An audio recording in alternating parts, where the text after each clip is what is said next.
walking, biking, public transit. Welcome to another episode of On Transit.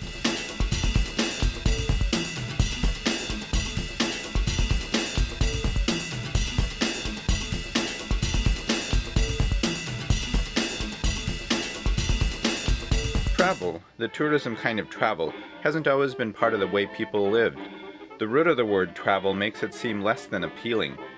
It comes from travail, which means hard work, which means something that you don't want to do. Criminals used to be given sentences of travel. It was that bad. The best thing was always to stay in one place, and most people hardly knew any place other than the place they were born and lived their childhood and adulthood and seniority and died in. Home was the only place that was. Every other place was torture. After all, an early form of tourism was known as exile. That was before tourism got a better public relations firm. Nobody has better PR these days than travel. Now people travel a lot. They enjoy it, at least they say so. They look forward to it almost more than they look forward to anything else. The promise of travel is what keeps people going. They live through the travail of their workdays so they can travel, so they can take a vacation.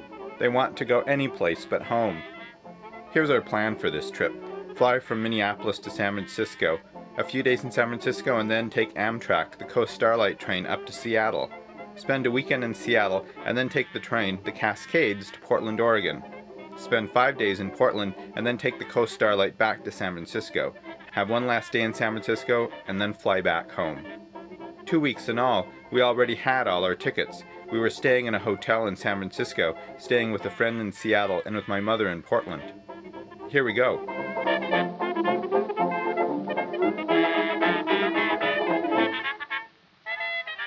At the airport in Minneapolis, we sat near a woman who was talking about how she lost her husband this vacation. She and her husband had flown from the Bay Area in California to Minnesota for a family reunion, and her husband had died during the reunion here in Minnesota. Now she was going home alone. We flew in darkness to San Francisco. We could only tell the landing by the dots of light. It is amazing how fast you can get from one place to another if you can live with the global warming that comes with such high-impact travel. We slept only briefly on the plane, so we were happy to soon get by cab to our hotel room. When we woke up the next morning, we were in San Francisco and we could see it with our own eyes. We stayed at a hotel in Chinatown. It was quiet as a park in the morning, but as the day grew and grew, the sidewalks turned to veins. The number of pedestrians on these sidewalks stunned me. This was Sunday morning. Our first stop was the Transit Info booth at the Powell and Market Street cable car turnaround.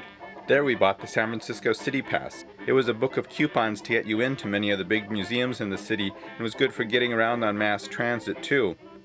Not only was it good for a week of rides on the San Francisco Muni Transit system, it was also good for rides on the cable cars. Cable car rides usually cost $5 a pop with no transfer, so this was a great deal. The City Pass was less than $50. Standard transit fare in San Francisco is $1.50. Transfers last 90 minutes. The San Francisco Municipal Railway provides much of the mass transit in San Francisco. It was one of the first public transit agencies anywhere, and a product of the socialism of the early part of the 20th century. In other words, San Francisco has a public transit agency that was grounded in optimism rather than despair. The rest of the country got public transit operations only after private transit companies went bankrupt or died of crookedness. San Francisco had a public transit operation as early as 1913 or so. There are other transit agencies that serve the San Francisco Bay Area, such as BART, which runs subway trains across the bay and all over the metro. But we mostly stayed in San Francisco. We rode the cable cars. We rode them and we rode them again. We rode them to Fisherman's Wharf and back. Our hotel was 1 block away from the California Street line, and the other 2 cable car lines were not much farther off.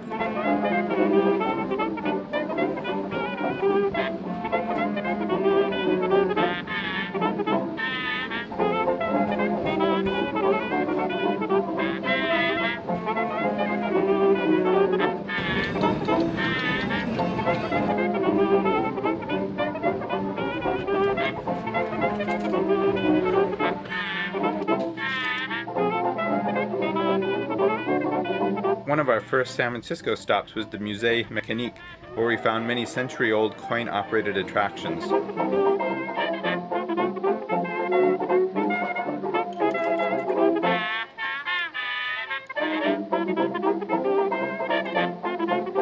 and the appropriate soundtrack for the cable cars.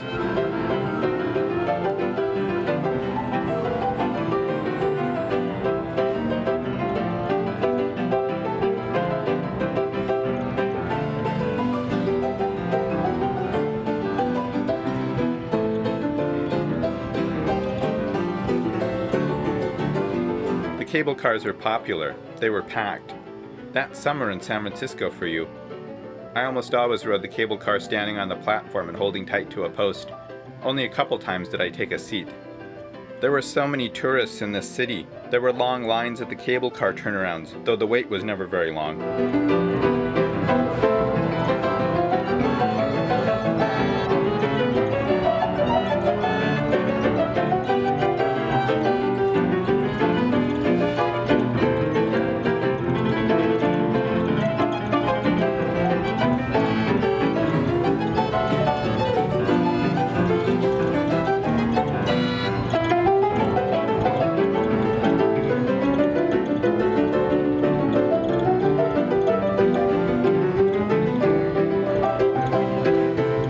We never had to wait in line for the California Street line, however. That line goes up and over Nob Hill, but does not take you to Fisherman's Wharf, like the other two lines. That is why it's not as crowded.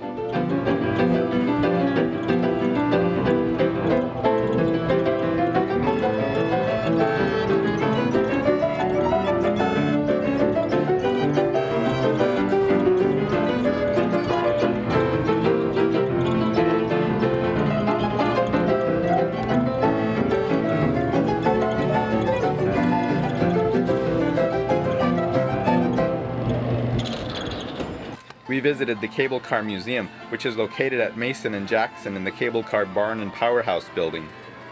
Here we saw the giant wheels that power the cables and send them out under the streets of the city. These are the cables that pull the cars. They weave and roll under the city streets. They dwell in these slots, and you can hear them. At the Cable Car Museum, we learned about how the cable car driver grabs onto the cable to go forward or engages the brake to stop the car. The top speed a cable car can go is the speed of the cable, 9.5 miles per hour. To go slower, the driver slackens his grip on the cable. The cable carries its 10-ton load of car and passengers up the steep inclines of the city. To go downhill, the cable car driver uses the brakes. What a great open-air way to get around in this hilly city.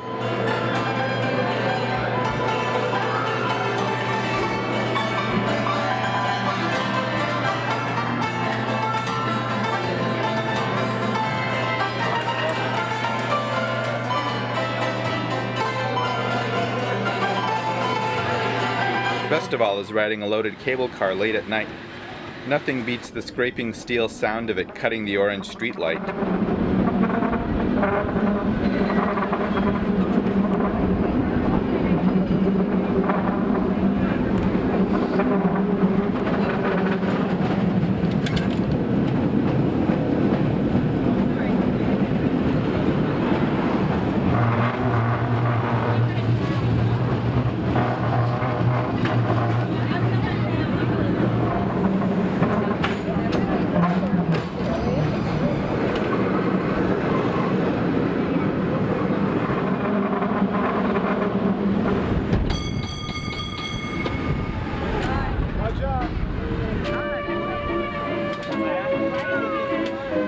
In the 6 days we were in San Francisco, 2 of them were spare the air, no fare days.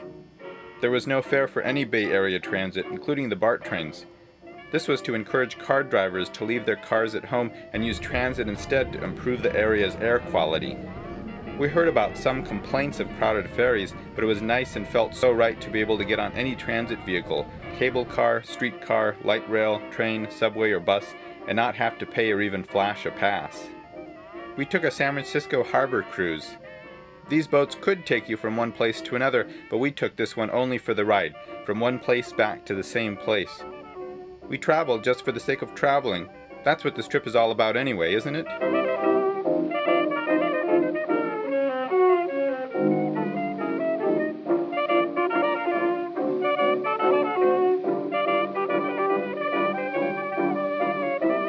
We see the Golden Gate Bridge from beneath.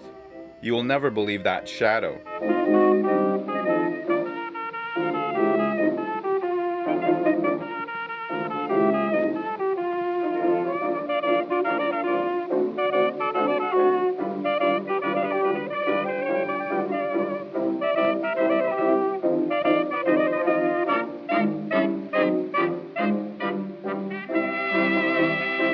loop around Alcatraz.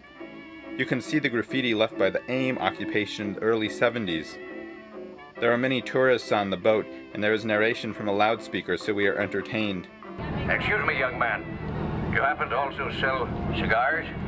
I seem to have left mine on my submarine. Oh, Captain Nemo, you've arrived. I'm so sorry, sir, but I'm afraid smoking is not allowed at any time inside the vessel. It is actually lots of fun.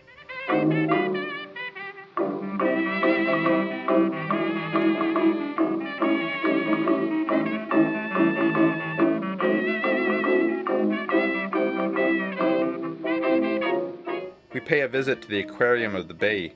We walk a tunnel under the huge fish tanks. The anchovies make incredible dance numbers as if they were performing for Busby Berkeley, but this amazing performance is just what they call life. It's how they travail. It's how they travel.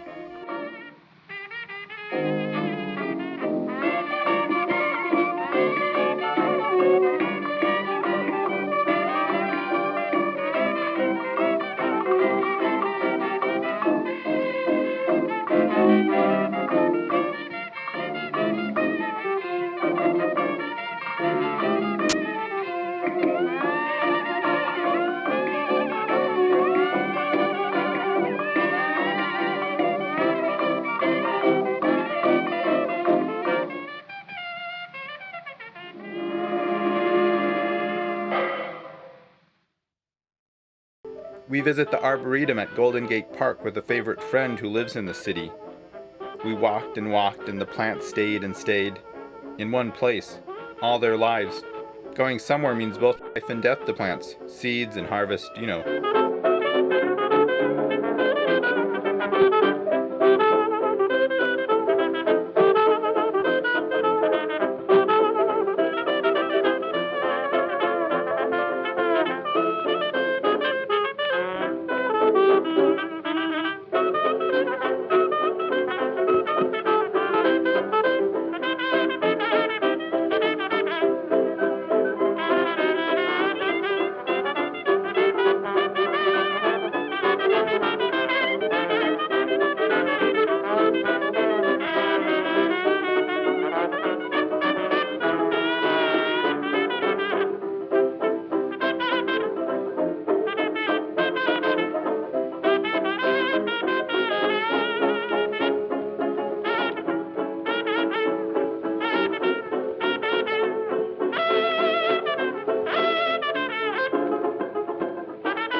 All these exotic plants, things you would never see where we live.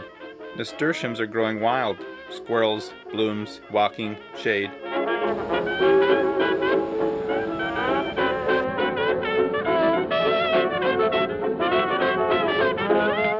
Historic streetcars run on Market Street, around the Embarcadero, and then on to Fisherman's Wharf.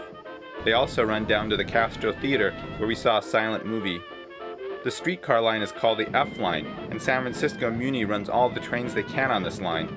The streetcars are always running full of riders. They are popular. They are a quick way to ride in history and get somewhere.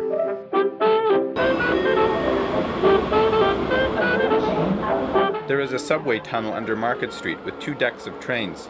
Above the BART train platforms are the platforms of the San Francisco Muni trains.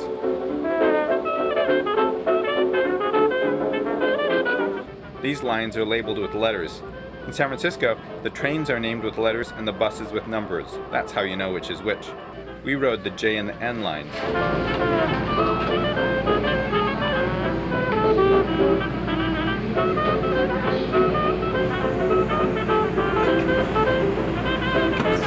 These train lines leave a tunnel just out of downtown San Francisco and run on the surface, often down the middle of streets south and west.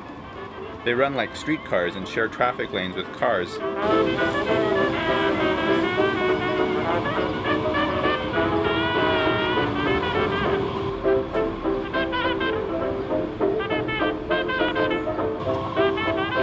They are comfortable and smooth. Subways may be fast, they don't have to stop at traffic lights, but you miss seeing the city when you ride them in their dark caves. We can see so much from these surface trains. You get a front row seat right in the middle.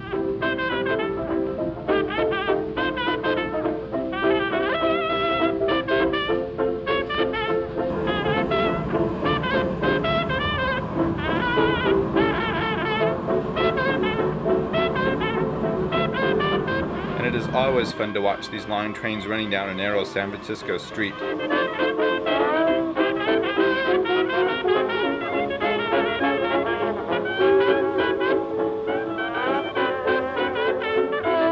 You don't even have to load them from platforms.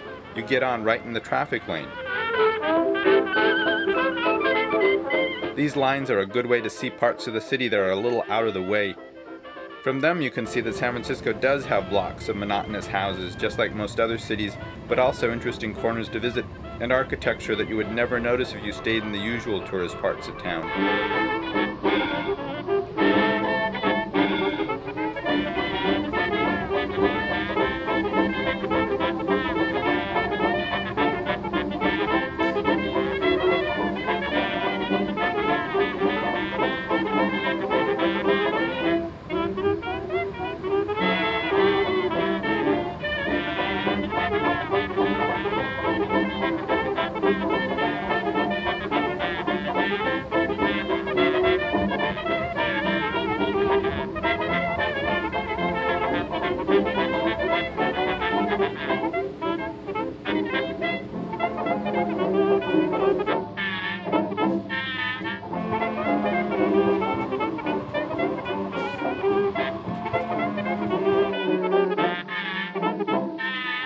We take transit to see all the sights, museums, the ocean, the Palace of Fine Arts.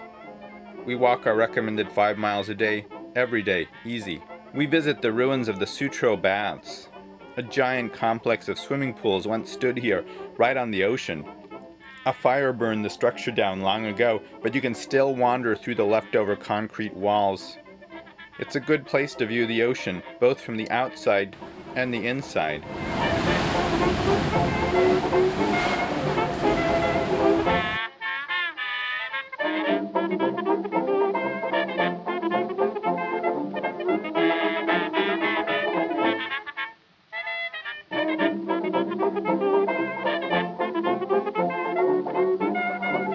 Above the ruins, guys in baseball caps were fishing on what seemed to be the very edge of the world. And down below them were black bugs in the water. Strike that, surfers.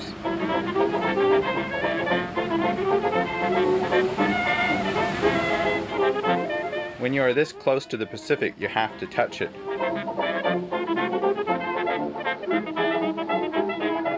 But some things that are so beautiful in the distance, the ocean included, you may not want to get too close to.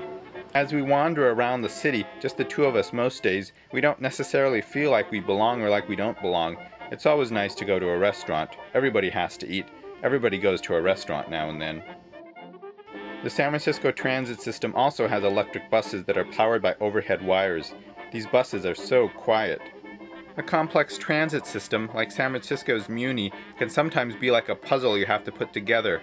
When our late-night J-Line train stopped long before we expected it to stop, and the driver made an announcement on the PA that was totally indecipherable, we figured out, through some trial and error, that the downtown subway tunnel had closed and a special shuttle bus was running down Market Street instead. Our puzzle-solving skills did us in good stead, or else we would have been very lost and stranded. We read a little on signboards and in guidebooks about the Ohlone people, the original inhabitants of San Francisco. It is the patterns of their art that you will find painted onto the ceiling of the Mission Dolores. Mission Dolores, named after sadness. We think about Hitchcock's Vertigo as we walk through the mud building, the oldest in San Francisco.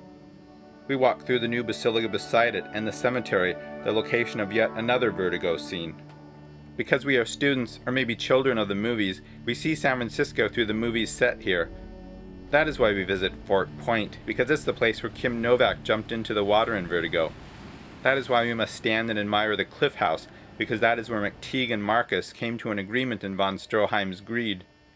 Wasn't the picture I had growing up of San Francisco always the Rice-A-Roni commercial? Isn't Carl Malden the real tour guide we hope will show us the secrets of these streets? There is so much more to see, but we have our timetable and we have to go. We will be back again to San Francisco, just one edge at the end of our trip, just for a day and little more than a week. There is no Amtrak station in San Francisco. The train doesn't cross the bay. It stops in Emeryville, just across the Bay Bridge, and Amtrak has a bus that goes from the station to several locations downtown, and from those downtown locations back to the station. You know where to catch it because there is an Amtrak bus stop sign. We were going to be leaving San Francisco soon, catching the bus that took us to the train station, where we would catch the train to Seattle. I got it in my mind that the Amtrak bus to the Emeryville train station would pick us up a little after 9 p.m., and when I checked later, that is indeed what the timetable said, so that is where I got that time. But once we got our bags to the Amtrak bus stop, I took out our tickets and looked down at them, and that is when I noticed that the ticket said that the bus pickup time was 8 p.m. It was now 9, and I quickly wondered how we could turn the clock back easily to an hour ago so we could catch that bus. I started to bleed water all over. I sweat badly. I couldn't think for a second, but luckily Christine could. She just suggested that we catch a cab to the Emeryville station. There was a cab just down Market Street, and I waved at it, and we caught it. When we got in the cab, I looked at our train tickets, and they said that the train was leaving Emeryville at 9:15. It was about 9:05 now, and that cab driver gave his all to get us across the bay and get us to the station by 9:15. We gave him a big tip. The train wasn't there yet, but everybody else was already waiting at the station. The train was already an hour late, and then, coming out of Oakland Station, a young drunk driver tried to beat the signal and ended up with his car smashed in front of the Amtrak engine. It took about an hour to scrape the car off the front of the train, so by the time the train got to us it was 2 hours late. As the train pulled into the Emeryville station, I could see the dent on the front of the engine. At the train station, I felt so sweaty from my panic back on Market Street that I checked into upgrading our coach tickets. We were able to upgrade to a roomette, which is 2 facing seats that fold into an upper and lower bunk for sleeping. The price of this included meals in the diner car and access to a shower. When we got on the train, the car attendant folded our seats up into bunk beds. I took the top bunk. As the train wound through the valleys of Northern California, we had breakfast in the diner car with a couple from San Diego. They were on their way to Eugene, Oregon to climb gigantic trees and camp in them. A whole day on the train gave us plenty of time to think and read and write and draw and animate and eat and sleep.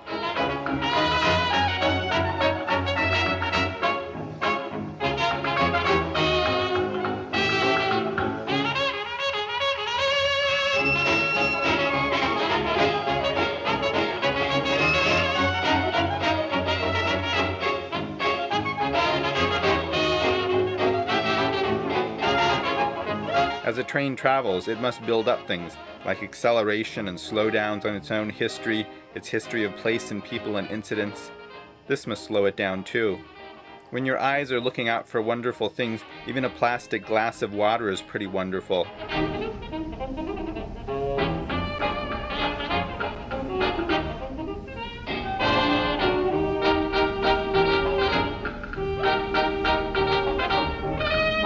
To get out of our old eyes and find some new eyes, to get out of our home life clothes and wear another wardrobe, to change minds if only for a few minutes, if only superficially, to get blended, to change, to renew, to get new.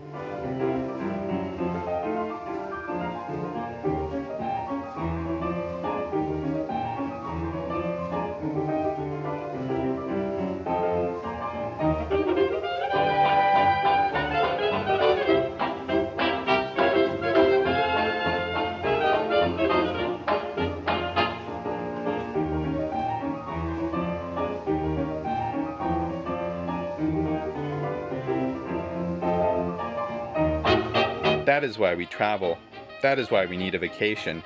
That is why we walk and get rides and use unfamiliar mass transit and ride on boats and trains and planes. To see it all, to see something else, to open up new houses of mind, to open these new dream doors to find the you or me or he or she of tomorrow.